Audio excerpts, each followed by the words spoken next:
Welcome back to दक्षता academy channel. तो polity series में आज जो हम टॉपिक करेंगे वो आपका करेंगे राइट टू फ्रीडम, यानी कि स्वतंत्रता का अधिकार, जो कि आपके फंडामेंटल राइट्स में आता है।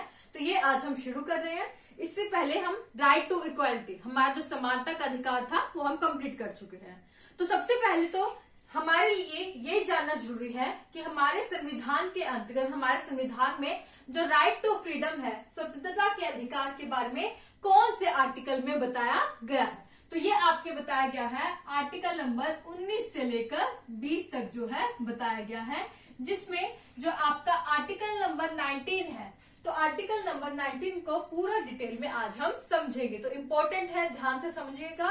इस टॉपिक से बहुत क्वेश्चन आते हैं आपके कॉम्पिटिटिव एग्जाम्स में, तो वीडियो को एंड तक जरूर देखिए ताकि आपका कोई भी अगर क्वेश्चन इस टॉपिक से आए तो आपका मिस ना हो।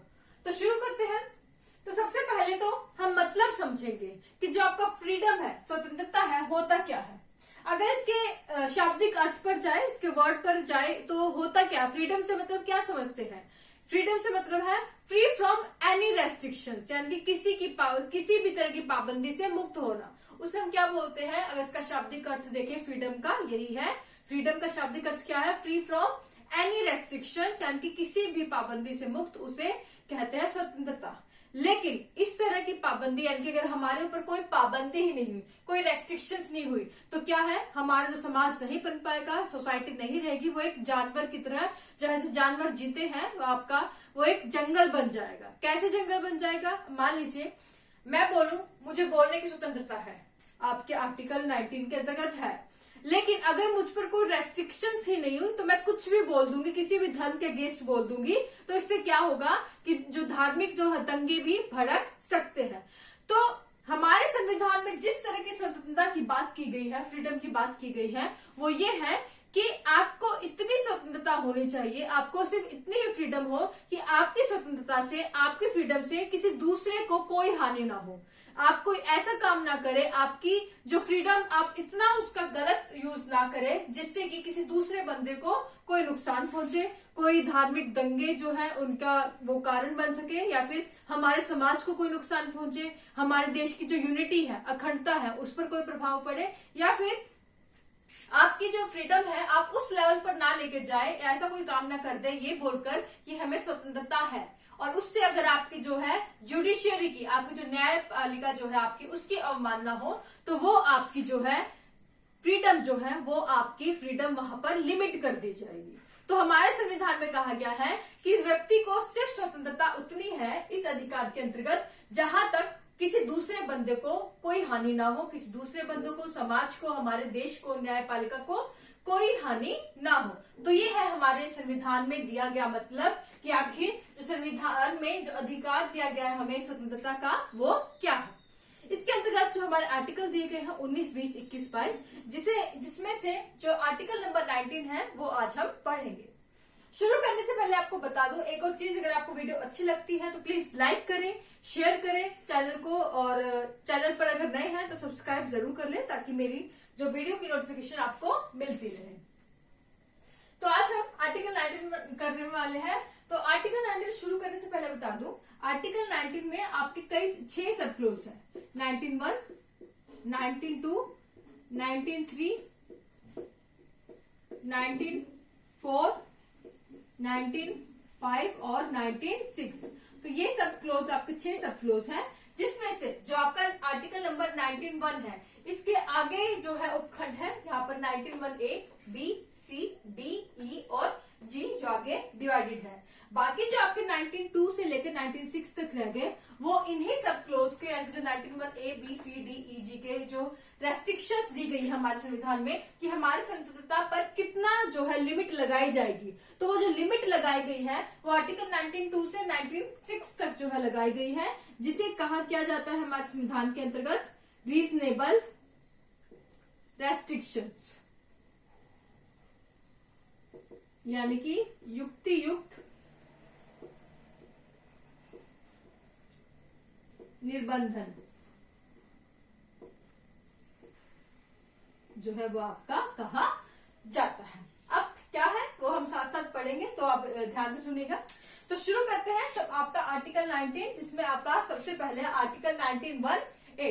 इसमें दिया गया है वाक एवं अभिव्यक्ति की स्वतंत्रता, यानी कि right to speech and right of expression, कि आप जो है जो आपको राइट है अपनी बात रखने का, अपनी बात की अभिव्यक्ति करने का, फिर चाहे वो आपका कार्टून के रूप में है, कोई ड्राइंग के रूप में हो, या फिर कोई स्पीच दे रहे हैं। इसी तरह जो आपकी मीडिया आती है, उसको जो न्यूज़पेपर आपके जो छापती है, उनकी जो स्वतंत्रता है वो भी आर्टिकल नंबर 19(1)(a) के अंतर्गत आती है।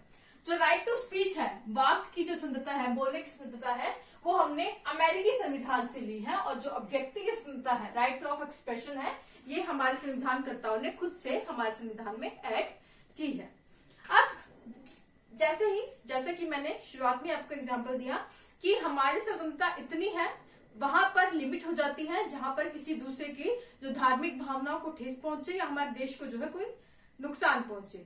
तो यहाँ पर भी लिमिट लगाई गई है कि आप इस तरह की कोई बात ना बोल दे, इस तरह की एक्सप्रेशन ना कर दे, अगर ऐसे कोई कार्टून ना बना दे, अभिव्यक्ति ना कर दे जिससे कि किसी दूसरे धर्म के लोगों की धार्मिक भावना को ठेस पहुंचे, हमारे देश की जो अखंडता है, इंटीग्रिटी है, उस पर कोई आंच आए, या फिर हमारी जो जुडिशियरी है, न्यायपालिका है, उसकी अवमानना हो। तो इस तरह की आप कोई चीज ना कर दो। इसके लिए हमारे जो वाक एवं अभिव्यक्ति की जो स्वतंत्रता है उस पर लिमिट लगाई गई है। कौन से आर्टिकल के अंतर्गत? आर्टिकल 19(2) के अंतर्गत, जिसमें जो है रीजनेबल रेस्ट्रिक्शंस लगाई गई है आर्टिकल 19(1)(a) के ऊपर। ओके, तो ये था आर्टिकल 19(1)(a), जिसके अगेंस्ट रेस्ट्रिक्शंस लगाई गई है आर्टिकल 19(2) में।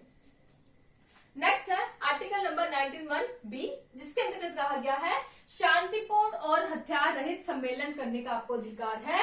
Assemble peacefully and without arms, मतलब आपको जो है किसी जगह पर अगर आपको सरकार की किसी पॉलिसी का विरोध करना है, या फिर आपको कुछ मांग है, कोई जैसे कि आप स्टूडेंट्स मांग करते हैं कि आप वैकेंसी निकालिए, भर्ती करें, मतलब किसी भी चीज की अगर आपको डिमांड करनी है किसी से, सरकार से, तो उसके लिए आप शांतिपूर्ण तरीके से सम्मेलन करने का आपको अधिकार है। लेकिन आप जो है वो जो सम्मेलन करेंगे, असेंबल होंगे, वो क्या है, हथियार रहित होकर करेंगे। आपके पास कोई हथियार जो है आपका नहीं होना चाहिए। यहाँ पर आपकी जो अपवाद है हथियार रहित में, आपके जो सिख धर्म के लोग हैं, आप देखेंगे तो सिख धर्म का प्रतीक होता है, कटार उनकी होती है, तो वो उनको यहाँ पर अपवाद रखा गया है, एक्सेप्शंस रखा गया है, क्योंकि उनका जो है वो एक धार्मिक प्रतीक है।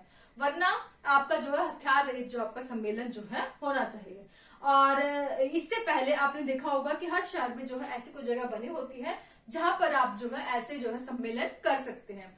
और ऐसे सम्मेलन करने से पहले वहां की जो आपकी लोकल गवर्नमेंट है, जरूरी है कि वहां से आप परमिशन ले लें कि हम यहाँ पर जो है बैठकर धरना देना चाहते हैं, कोई सम्मेलन करना चाहते हैं।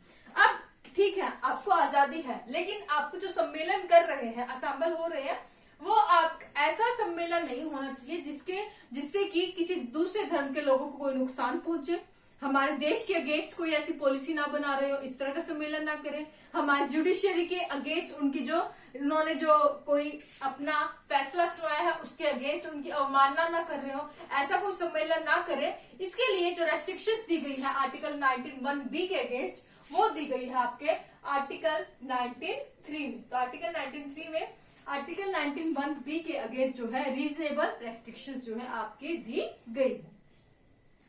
उसके बाद है आर्टिकल 19(1)(c).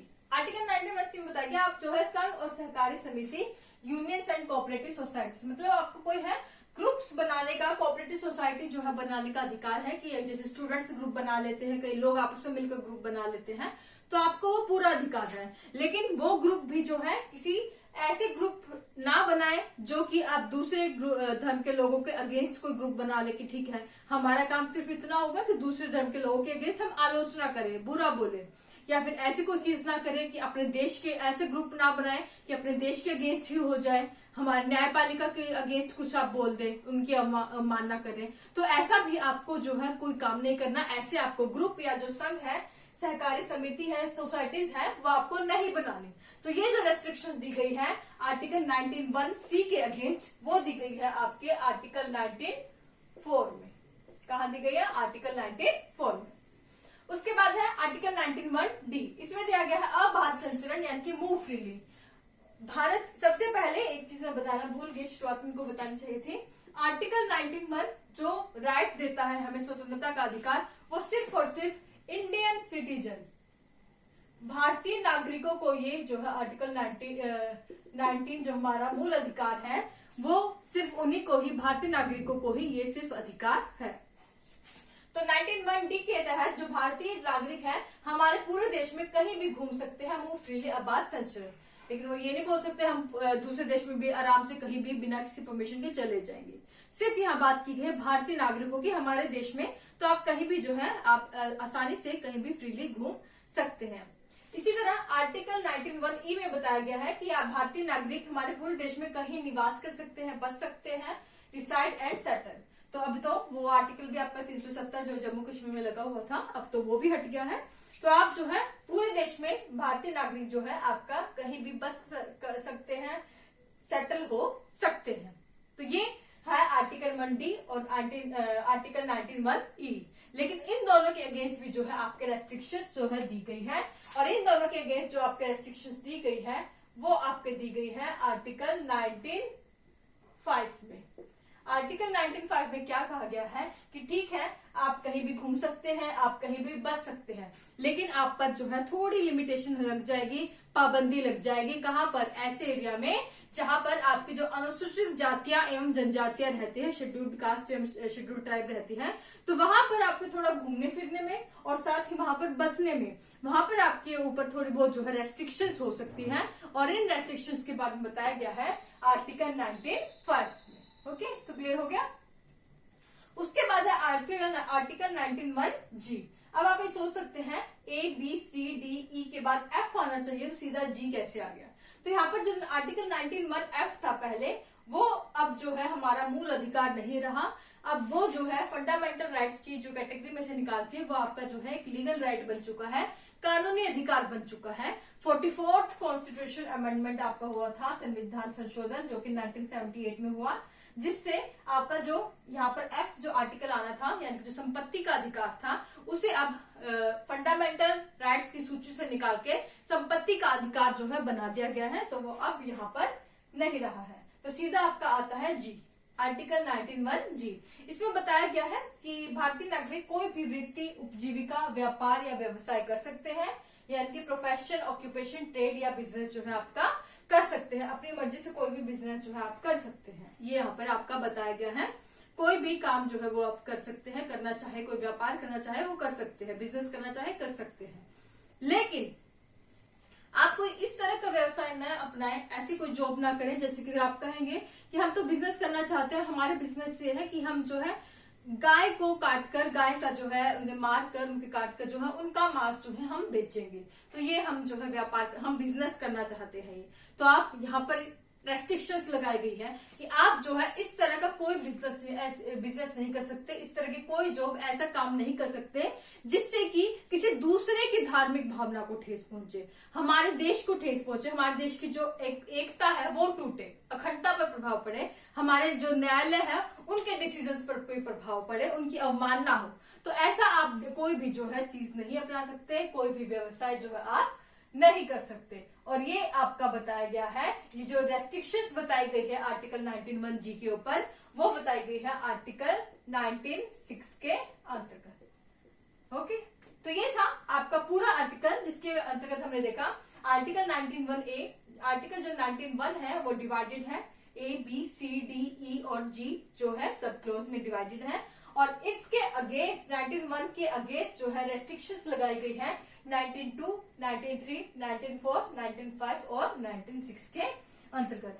और जो जिसे हम संविधान की लैंग्वेज में बात करें, क्या कहा गया है? रीजनेबल रेस्ट्रिक्शंस, यानी कि युक्ति युक्त निर्बंधन। तो मैं पूरी उम्मीद करती हूँ कि मैंने अपनी तरफ से पूरी कोशिश की है कि आपको अच्छे से समझाने की। फिर भी अगर आपको कोई भी डाउट लगता है तो आप मुझे वीडियो के बाद में कमेंट करके पूछ सकते हैं। बाकी अगर आपको वीडियो अच्छी लगे तो प्लीज लाइक करें, शेयर करें, चैनल पर नए हैं तो सब्सक्राइब जरूर कर लें। और बाकी एक और चीज, चैनल पर मैंने आपसे वोटिंग करवाई थी कि जो है आप किस चीज की प्रिपरेशन करना चाहते हैं, SSC की या CET की, तो उसके अकॉर्डिंग ही जो है हमारी जो क्लासेस हैं वो जल्द ही शुरू होने वाली है, मे बी कल ही शुरू हो जाए, तो आप जो है उसके लिए तैयार रहिएगा। कल 9:30 बजे, 9 बजे 9:30 बजे आपकी लाइव क्लासेस होगी। अभी तो जैसे मेरी प्रीमियर क्लासेस चल रही है, तो वो लाइव क्लासेस चलेगी, आप लाइव कमेंट करके जो है कोई भी अपना डाउट पूछिए। तो शेड्यूल थोड़ी देर में जो है आपको बता दिया जाएगा, आपका जो है लिंक आपको दे दिया जाएगा चैनल पर, तो चैनल पर सब्सक्राइब जरूर कर लें, बेल आइकन को प्रेस कर ले ताकि कोई भी नोटिफिकेशन चैनल से रिलेटेड आए आपको जो है वो मिल जाए। तो कल से आपकी रेगुलर क्लासेस चल रही है, स्पेशल कोर्स की क्लासेस चल रही है, तो आप जो है चैनल से अब लगातार जुड़े रहे। आज के लिए बस इतना ही। Thank you so much.